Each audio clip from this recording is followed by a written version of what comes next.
Good day pong muli mga katatay, Daddy Rock pong muli ito.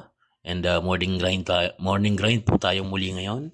At ngayon lang tayo nakapag-upload dala ng nagka-problema kami sa internet kaya ngayon lang ako nakapag-upload ulit ng mga video. So ngayong araw na to, pakita natin yung pagpupurga ko kasi schedule ngayon ng purga nitong mga baboy. So pakita ko sa inyo yung pagtatarak. Actually simple lang ako magtarak. Hindi ako masyadong marunong pero at least na-applyan ko sila ng mga ganito. So guys, pakita ko sa inyo to. Ito yung aking itatarak sa kanila. Ito yung usual na ginagamit. Ayan, para sa mga baguhan na katulad ko. Ito yung pampurga na tinatarak ko sa mga baboy. So, medyo malakas ito. Kaya sundin nyo yung dosage na nasa likod. Ako, ngayon na medyo malalaki na sila, kasi nakita nyo naman yung mga baboy malalaking bulas. Kapag nagtarak ako sa kanila, nagdadagdag ako ng 0.2. Kasi medyo malalaki. Kasi ang dosage nitong ivermectin na to is 1 ml in every 33 kilos. Ayan, kung malalaki na to, mga lagpasan na ito eh. So, nasa mga 60 plus na siguro yung isa nito eh. So, ang tara ko dito, mga 2.2 na. Ayan, nagpasobra ako talaga sa 2 ml para siguradong mapurga natin. Ayan, kung naaalala nyo, dito papasok yung sinasabi ko na importante yung marker. Kasi, ayan, pag maraming alaga, nag-aalisan, minsan hindi mo alam yung umalis na yun, natarakan mo na pala, matatarakan mo uli. Kaya kailangan talaga may marker. Huwag niyo akong gayahin dyan, di ako nag-marker dyan. Kaya nagka-problema ako dyan. So, inabot ako ng siyam-siyam para tarakan yung mga hindi pa natarakan kasi sinisipat ko kung meron bang sugat doon sa kanilang sa kanilang puwet kasi sa puwet ako nagtarak.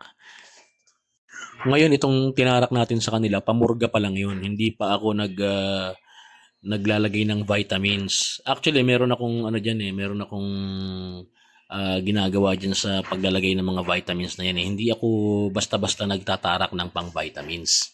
Kasi po hangga't maaari, totally ako'y hands-on talaga na nag-aalaga sa mga baboy ko, sa mga inaalagaan ko rito. So, namo-monitor ko kung maganda ba yung kain nila, maganda ba yung dumi nila, maganda ba yung kanilang kondisyon, maliliksi ba. So, kung ganun yung kondisyon nila, hindi ako agad-agad basta naglalagay ng vitamins. As much as possible, the less medicine na itatarak nyo po sa baboy is mas maganda. Ibig sabihin, kung hindi naman talaga kailangang magtarak, huwag tayong magtarak. Ayun. Kasi yung vitamins, syempre, pampaganang kumain, di ho ba, pampaganang kumain, pampaganda ng digestion, di ho ba? So, kung namamonitor nyo po yung inyong mga alaga, makikita nyo naman po kung maganda po yung dumi nila, kung maganda yung kanilang pagkain, kung mas lalo ba silang lumalaki day by day. Ayan.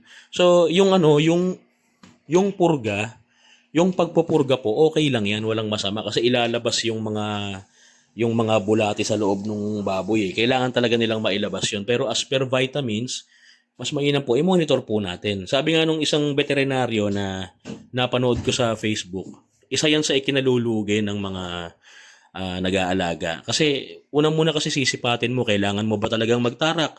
Kailangan mo ba talagang mag-apply ng gamot?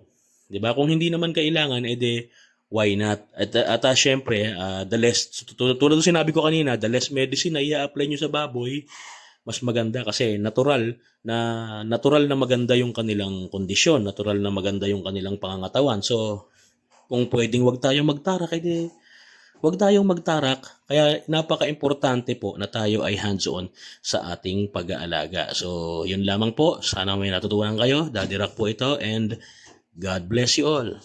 Thank you for watching.